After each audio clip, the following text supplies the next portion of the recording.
नमस्कार. अजून काही एक्झाम्पल्स बघणार आहोत इंटिग्रेशनची. पुन्हा सिंपल फॉर्म्युले यूज करायचे.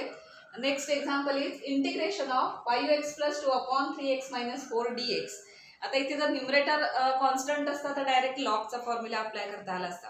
म्हणजे ते न्यूमरेटर डिनॉमिनेटर दोन्हीकडे फंक्शन आहे आणि दोन्हीकडे फंक्शन म्हणजे u/v झालं आणि u/v रूल इंटिग्रेशन मध्ये नाहीच. त्यामुळे डायरेक्ट आपल्याला इथे इंटिग्रेशन याचं काढणं पॉसिबल नाही.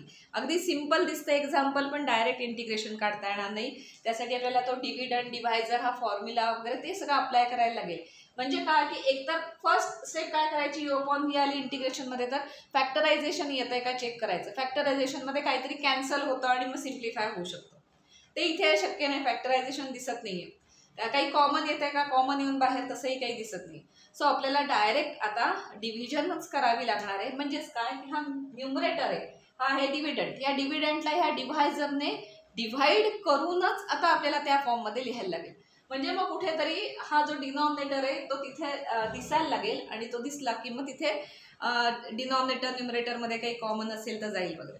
लक्षात घ्या, जर नुसतं असं असतं इंटिग्रेशन ऑफ सम काहीतरी कॉन्स्टंट 5 अपॉन 3x - 4 वगैरे, तर हा कॉन्स्टंट असल्यामुळे आपल्याला काही प्रॉब्लेम नाही. हा आपण इंटिग्रेशनच्या बाहेर आणला असता. आणि 1 अपॉन सम फंक्शन असं असेल तर त्याचा आन्सर आपण log x असं घेऊ शकतो. कारण 1 अपॉन x चा आन्सर log x आहे. सो इथे चेन रूल अप्लाय करून आपल्याला लॉगचा फॉर्म्युला अप्लाय करता आला असता. त्यामुळे असं फंक्शन आलं तर आपण डायरेक्ट लॉग अप्लाय करू शकतो. पण इथे u/v रूल आहे, त्यामुळे लॉग डायरेक्ट अप्लाय करता येत नाही आणि u/v रूल नाही. त्यामुळे अशा टाईपची ज्या फंक्शन्स आले किती सिंपल दिसली तरी डायरेक्ट इंटिग्रेशन घ्यायला जायचं नाही.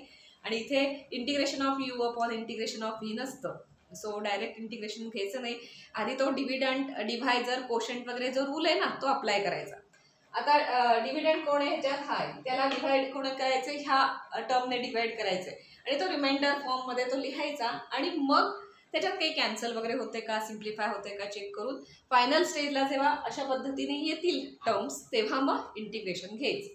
सो आपण आता तो फॉर्म्युला यूज करणार आहोत. डायरेक्ट डिव्हाइड करावंच लागणार आहे. सो अशा टाईपच्या एक्झाम्पल्स मध्ये डायरेक्ट डिव्हाइड करावं लागतं. म्हणजेच काय की तो डिव्हिडंडचा फॉर्म्युला आहे ना, डिव्हिडंड इज इक्वल टू, किंवा आपण आता इथे न्यूमरेटर म्हणू त्या डिव्हिडंडला, कारण हा न्यूमरेटर आहे ना, तो डिव्हिडंड आहे. So numerator is equal to quotient into हा डिव्हायझर आहे, तो डिव्हायझर प्लस रिमाइंडर. अशा फॉर्म मध्ये ते आणायचं. कशाला, म्हणजे 5x + 2 असंच न ठेवता इन द फॉर्म ऑफ हे 3x - 4 च्या फॉर्म मध्ये आणायचं. म्हणजे मग कुठेतरी कॅन्सल वगैरे होईल. सो अशा टाईपचं आलं की लक्षात ठेवा, हा फॉर्म्युला आपल्याला इथे अप्लाय करायचा.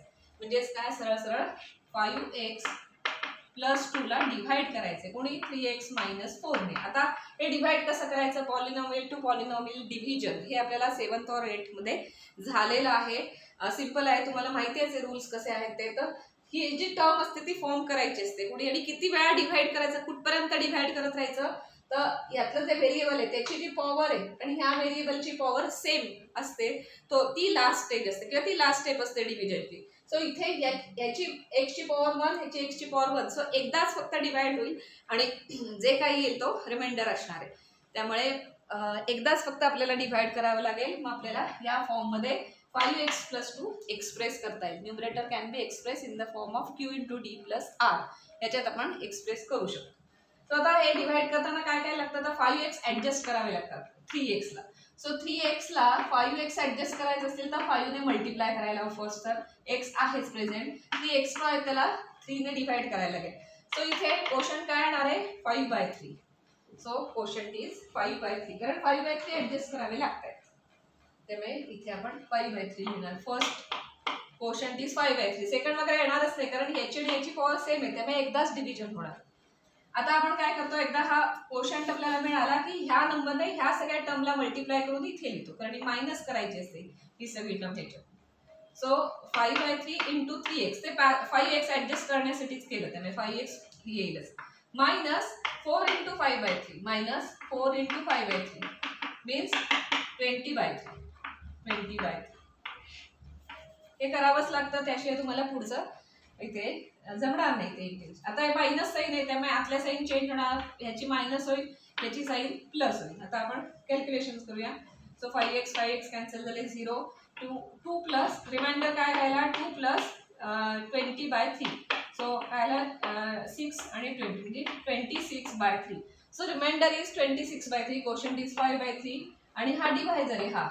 त्यामुळे आता n can be written in the form of म्हणजे numerator can be written in the form of denominator. ते एकदा आलं की कुठेतरी कॅन्सल वगैरे होऊन आपल्याला ते अप्लाय करता येईल इंटिग्रेशन. सो हा फॉर्म्युला काय झाला, therefore numerator means 5x plus 2 can be written as quotient means 5/3 into, आता ब्रॅकेट घेऊया, दोन टर्म्स आहेत 3x - 4 प्लस रिमाइंडर 26/3. हे दिलेलं तर बरोबर आहे, लक्षात आलं का हे असं आलं ते. तर 5x + 2 हा जो न्यूमरेटर होता तो आपण थोडा चेंज केला. कशाने चेंज करणार आहोत, 5/3 into this plus 26/3 यांनी चेंज करणार आहोत. हे बरोबर आहे because 5x + 2 can be return as q into d + r. हे आपण बघितलेलं आहे स्कूलमध्ये असताना डिव्हिजन कशी करायची बघितलंय. सो अशा टाईपची एक्झाम्पल्स आली. त्या न्यूमरेटर आहे तो ह्या फॉर्म मध्ये आणा. आता न्यूमरेटरच्या इथे आपण हे लिहिणार आणि मग 3x - 4 दिसतंय, 3x - 4 आहे तर कुठेतरी ते कॅन्सल वगैरे होईल आणि मग सिम्प्लिफाय होईल आपली टर्म. तर ते करण्यासाठी, सिम्प्लिफाय करण्यासाठी आपण हे सगळं केलेलं आहे. सो आता हे इंटिग्रेशन मध्ये आपण कसं लिहिणार, so integration of, instead of 5x + 2 we are going to write 5/3 numerator, in numerator 5/3 into 3x - 4 plus 26/3 plus 26/3. हा न्यूमरेटर आहे, दिस इज ओनली न्यूमरेटर. जो डिनॉमिनेटर आहे, डिनॉमिनेटर इज 3x - 4 आणि सगळ्याचं कॉमन dx. आता आपण थोडं चेक करूया काय काय टर्म्स आहेत, कशा कॅन्सल होतील वगैरे. आता न्यूमरेटर मध्ये ही एक टर्म आणि ही सेकंड टर्म आहे. सो न्यूमरेटरच्या दोन टर्म सेपरेट करून सेपरेटली दोघांना डिनॉमिनेटर आपण देऊ शकतो. अजूनही डायरेक्ट इंटिग्रेशन सेपरेट करायला जाऊ नका, जस्ट इंटिग्रेशनच्या मध्ये ह्या दोन टर्म्स आहेत त्या सेपरेट करूया. सो 5/3 इंटू हा 3x - 4 ही न्यूमरेटरची एक टर्म आहे, त्याला हा डिनॉमिनेटर देऊन टाकूया 3x - 4. डिनॉमिनेटर एकच आहे ना, सो प्लस याला आपण पहिले तर ब्रॅकेट घेऊया, इंटिग्रेशनचं साइन थोडं मोठं करूया, हे कन्फ्युजन होणार. दोन टर्म्स आहेत न्यूमरेटर मध्ये, दोघांनाही डिनॉमिनेटर सेपरेट करायचं आहे आता. आणि दुसरी टर्म आहे 26/3, त्याला डिनॉमिनेटर 3x - 4 या सगळ्याला कॉमन dx, आपण त्याचा dx काढणार. आता ह्या याच्यात काही कॅन्सल वगैरे होतंय का बघूया. ह्या पहिल्या टर्म्स मध्ये काय कॅन्सल होत आहे, तर 3x - 4 हे कॅन्सल. याच्यात 3x - 4 कॅन्सल नाही होणार, फक्त हा 3 येतो आता इथे येणार आहे डिनॉमिनेटर मध्ये आणि हा 3 येतो इथे डिनॉमिनेटर मध्ये आला.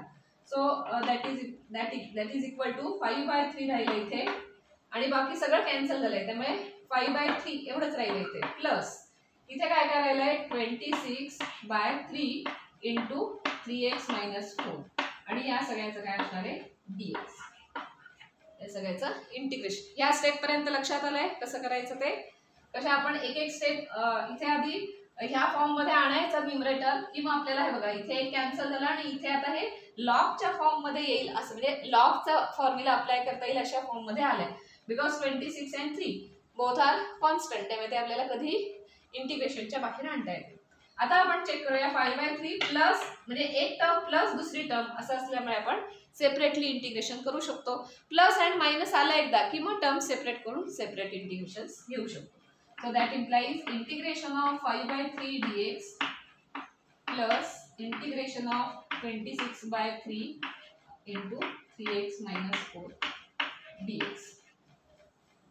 आता एकदम सिम्प्लिफाय झालंय. आता आपण फॉर्म्युले अप्लाय करू शकतो. सो आपण हे आता ते घेऊया.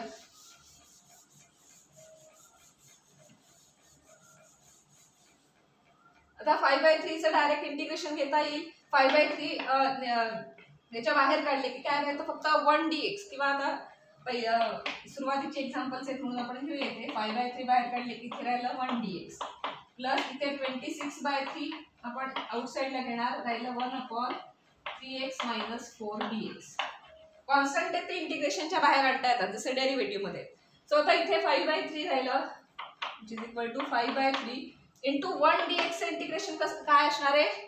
1 dx इंटिग्रेशन असतं x, जसं डेरिव्हेटिव्ह ऑफ x हा फॉर्म्युला आपला बेसिक फॉर्म्युला राहिला होता लिस्टमध्ये. Derivative of x is equal to 1 असतं, तसं इंटिग्रेशन ऑफ 1 हे काय असतं x असतं. So integration of 1 is x plus 26/3 बाहेर आलंय. इंटिग्रेशन ऑफ दिस, आता हे कशासारखं दिसतं, इथे कॉन्स्टंट आहे, इथे फंक्शन आहे, 1 अपॉन फंक्शन. हे कशाचं इंटिग्रेशन आहे, लॉगचं इंटिग्रेशन आहे. सो लॉग ऑफ काय म्हणणार आपण, 1 अपॉन x चं integration is equal to log x आहे ना, तसंच येणार. 1 upon 3x - 4 means log of 3x - 4. पण एवढंच येईल का log of 3x - 4, because chain rule येणार आहे इथे, कारण 3x - 4 is different than x, simple x पेक्षा वेगळं आहे. सो 3x - 4 चं डेरिव्हेटिव्ह आपल्याला डिव्हाइड करावं लागतं आणि इथे डिव्हाइड करायला लागेल. 3x - 4 चा डेरिव्हेटिव्ह तर येईल सिंपल एकदम, 3x चा डेरिव्हेटिव्ह 3 आणि 4 चं मायनस. सो एवढं सगळं आन्सर आलेलं आहे. थोडं आता सिम्प्लिफाय करू. 5x/3 प्लस हे 9 झाले 26/9 log of 3x - 4 and this is your answer. So हे फायनल आन्सर झालं. हा अर्थात आपण आता इंटिग्रेशन सॉल्व्ह केलंय, त्यामुळे इथे प्लस सी आणि इथे प्लस सी. सगळं इंटिग्रेशन सॉल्व्ह केल्यानंतर प्लस सी लिहायला विसरू नका. सो प्लस, सो हे सगळं तुमचं आन्सर असेल. त्यामुळे अशा टाईपची जेव्हा एक्झाम्पल्स येतील तेव्हा लक्षात ठेवा n is equal to Q into D plus आरच्या फॉर्ममध्ये आणा, म्हणजे मग तुमचं ह्या स्टेजला सोपं होऊन जाईल आणि मग पुढे तुम्हाला ते सॉल्व्ह करायला इझी होईल.